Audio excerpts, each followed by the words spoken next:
All right, so today I'm talking about dandruff. It's one of those things that's always been socially unacceptable.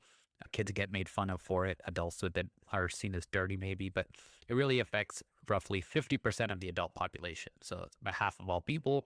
So you can see that there's a lot of time and money spent on trying to get rid of it. So dandruff is caused by a fungus that's pretty much everywhere, and some people's scalps are just happen to be a perfect environment for it to thrive. The fungus needs lots of oil, lots of warmth. So these anti-dandruff shampoos we're going to go into later, they knock it back. But for a lot of people, it's that underlying conditions of your scalp that don't change. So it's going to come back. So some people, a simple change in routine might be all that it takes. And for others, you might take a little bit more. So today we're going to break down what dandruff actually is, why some people get it worse than others, and what actually works. So we're going to keep it simple and get into it. All right, so I said it a little bit in the beginning, but what is dandruff actually? So first, it's not dry skin or dryness in your scalp. It feels like that, right? But so that's a very common misconception. So dandruff actually happens on that oily skin, and it's not always on your scalp actually, but most commonly there. So it's caused by a fungus, you could call it a yeast, called Malassezia. So this fungus lives pretty much on everyone's scalp. It's totally normal. But the problem is in some people, it grows a little too fast. So when it grows too fast, the scalp responds by ramping up that skin cell turnover. So you get that shedding of the, clumped flakes, right? So you get that white stuff rather than the invisible shedding like it normally should do.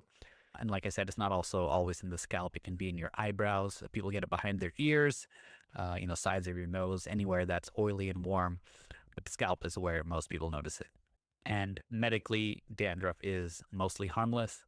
It's a different issue socially, of course. I don't need to get into it deeply, but it's embarrassing. There's a real stigma there, and studies have shown that dandruff affects self-esteem and quality of life, actually more so than some conditions that are way more serious. So people will start avoiding social situations. They become more self-conscious, and this is all over something that 50% of adults are dealing with quietly. So if you do have it, you're not dirty, you're not alone. There's actually a lot you can do about it, and we're going to get into the treatments right now. All right, so now to get into treatment, what do you actually do to treat dandruff? So since, like I mentioned, it's fungal at its root, you need an antifungal shampoo most likely. So most people start off with Head and Shoulders. The active ingredient is zinc pyrithione. It works, it's everywhere, it's affordable, it's a good starting point. And there was a movie that was actually shot at my college in undergrad with David Duchovny that had this as a major plot point. Some alien invasion movie. I'll put the picture of it up there. But Head and Shoulders, that's where a lot of people start. Next, I'd go into Selsun Blue. This one uses selenium sulfide, which was the main thing that fought off the aliens in that movie. Spoiler alert. But this is also effective, especially if Head and Shoulders doesn't work. This is a kind of second line. I think this one smells funny, but it's a little stronger than Head and Shoulders. The third one I'm going to go into is Nizoral. This one is really important. So this has ketoconazole as the active ingredient. It's a stronger antifungal than the other two. Here in the US, you can get 1% over the counter, but the 2% is a prescription only. It's worth asking your doctor if the over-the-counter version hasn't worked. And it's pretty easy to get, honestly. You can just get that prescribed. So I think the biggest thing, what everyone's missing with all of these shampoos, is that you have to leave the shampoo on for a few minutes before you rinse. So it needs that contact time to actually work. I think a lot of people like lather and then just immediately rinse, and they're like, dude, why isn't my dandruff going away? You really got to let it sit, okay? And one last thing on Nizoral specifically. So there's actually some evidence that it weakly blocks those DHT receptors in hair follicles, so it might slow male pattern hair loss. So if you watched my male balding video that I made last week or so, it's worth keeping around, guys. Even after the dandruff clears up, it might help you with that hair loss too. I think one other thing about these antifungals, you might need to use them consistently for a few months.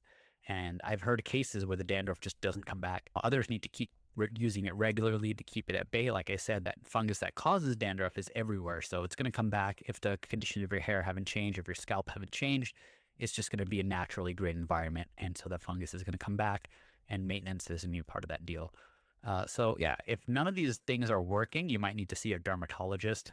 They might be able to prescribe stronger antifungal shampoos, sometimes topical steroids, and sometimes other medications also to tackle that inflammation that occurs here. So hopefully that clears some things up, and you could try some of these shampoos if this has been affecting you. And yeah, that's it for today.